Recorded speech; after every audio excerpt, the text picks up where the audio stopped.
Did you know that over 85% of people who use crystals believe they actually change their energy and attract abundance? That's more than the number of people who believe in luck. But are these shiny stones really magical, or are we just projecting our desires onto them? I'll admit it, I used to think crystals were just pretty decorations for bohemian bookshelves. The idea that a rock could change my bank account or heal emotional wounds? A bit too woo-woo for me. But then something changed. I started noticing successful, grounded people, entrepreneurs, spiritual teachers, even monks, quietly carrying crystals or placing them near their workspace. They weren't trying to impress anyone. They genuinely believed these crystals helped them align their energy and attract better health and wealth. And that's when I decided to try it for myself. Not because I was desperate, but because I was curious. What if there was something here? What if crystals weren't about superstition, but about connection, awareness, and intention? So I gave myself a mission. Try using 4 specific crystals for wealth and healing for 21 days straight. No skipping, no cheating, just full presence. And what happened surprised me. Before we dive into pyrite and tiger's eye, let's be honest. The idea of healing stones is hard for many people to take seriously. Even some of my friends, who are into meditation and mindfulness, rolled their eyes when I told them about this experiment. One said, "You know money isn't going to grow just because you sleep with a shiny rock under your pillow, right?" Fair point. From a Buddhist perspective, it's easy to dismiss this too.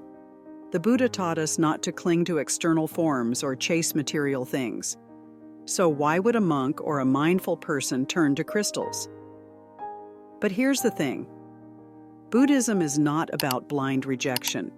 It's about awareness, discernment, and experience.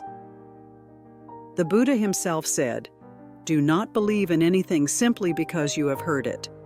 But after observation and analysis, when you find that it agrees with reason and is conducive to the good and benefit of all, then accept it and live up to it." In other words, test it out. That's what I decided to do. Still, I knew that just owning crystals wasn't going to make a difference. This wasn't about superstition. It was about energy, mindset, and ritual. I had to be intentional. So, how did I actually begin this journey? Like most curious minds in the 21st century, I started with research. Not just a quick Google search, but a few days of reading ancient traditions, modern interpretations, and watching people's personal stories about using crystals for wealth and healing. I was looking for something that wasn't just aesthetic or trendy. I wanted stones that were meaningful, with centuries of symbolic weight behind them, and practical enough for a beginner like me. And again, 4 crystals kept surfacing, almost like they were raising their hands and saying, "Try me next." Those 4 were pyrite, citrine, jade, and tiger's eye. Each had a different personality, a different energy, and, as I would come to realize, a different lesson to offer.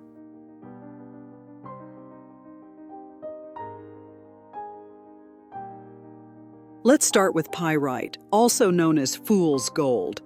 Its glimmer is deceptive, so much so that early prospectors mistook it for real gold, but spiritually, its power might be even more valuable. Pyrite is often associated with protection, boldness, and clarity in decision-making, especially in financial matters. So I placed it directly on my desk, beside my journal and daily planner. Each morning before diving into emails or to-dos, I would hold the stone in my hand, take a deep breath, and say a simple intention. May I act today with courage, clarity, and compassion. And you know what? I noticed a shift, not just in my mindset, but in how I showed up. I wasn't waiting for motivation anymore. I started taking action on ideas I'd been sitting on for weeks. Pyrite didn't magically give me business opportunities, but it gave me a bold attitude. And sometimes that's exactly what's needed to move forward.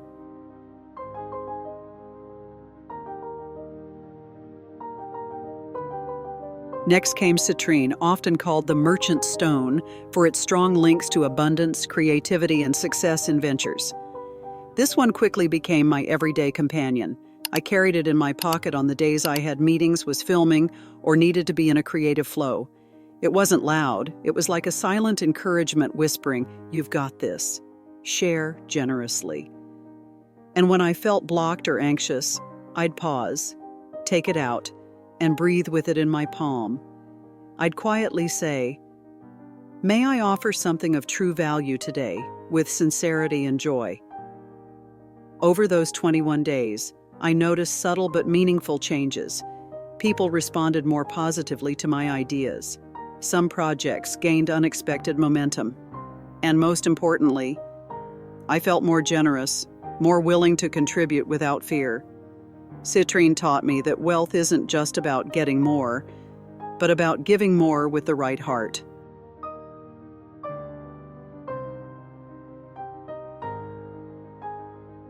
Now, Jade felt different. It wasn't about power or action, it was about peace. In Chinese and Buddhist cultures, jade has long symbolized wisdom, health, balance, and spiritual purity. I placed my piece of jade under my pillow and used it during evening meditations.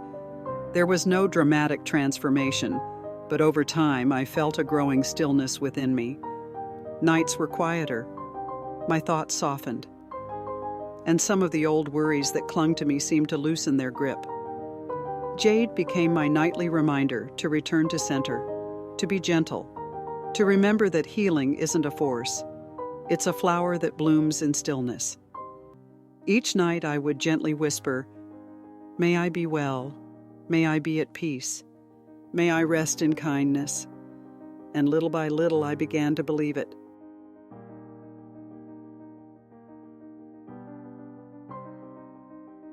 Last but not least, tiger's eye. This crystal quickly earned the role of my digital guardian. Why? Because I placed it right next to my phone and laptop, those sacred yet distracting modern altars. Tiger's eye is believed to enhance focus and willpower. And when you're trying to stay mindful in a world of endless scrolling, you need that support. Whenever I caught myself drifting, lost in thoughts, or procrastinating, I'd look at the stone, pick it up, and ask, "What is the next wise step?" It pulled me back to the present, not like a command, but like a friend. Tiger's eye reminded me that discipline is a form of self-love, not punishment. In the end, none of these crystals fixed me, but they weren't meant to. What they did was much more powerful. They anchored my attention.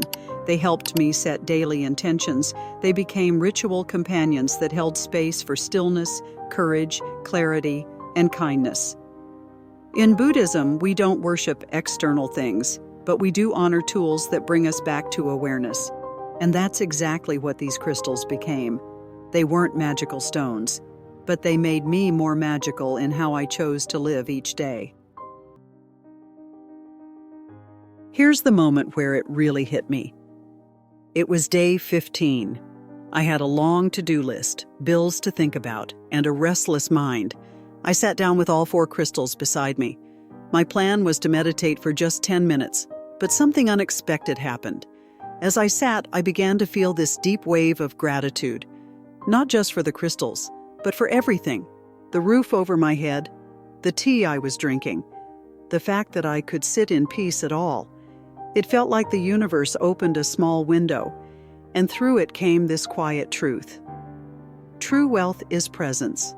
True healing is kindness. That moment stayed with me. And oddly enough, in the days that followed, a few surprising things happened. I reconnected with an old friend who offered a work opportunity. A small side project suddenly became more profitable. And my body felt lighter, like it trusted me again. Were these all caused by crystals? Not directly, but I believe the shift in attention, the conscious daily ritual of placing meaning into the smallest acts, opened me to receive life with more awareness. So, do crystals work? Here's my honest answer. If you expect crystals to magically change your life while you remain disconnected, scattered, and reactive, probably not.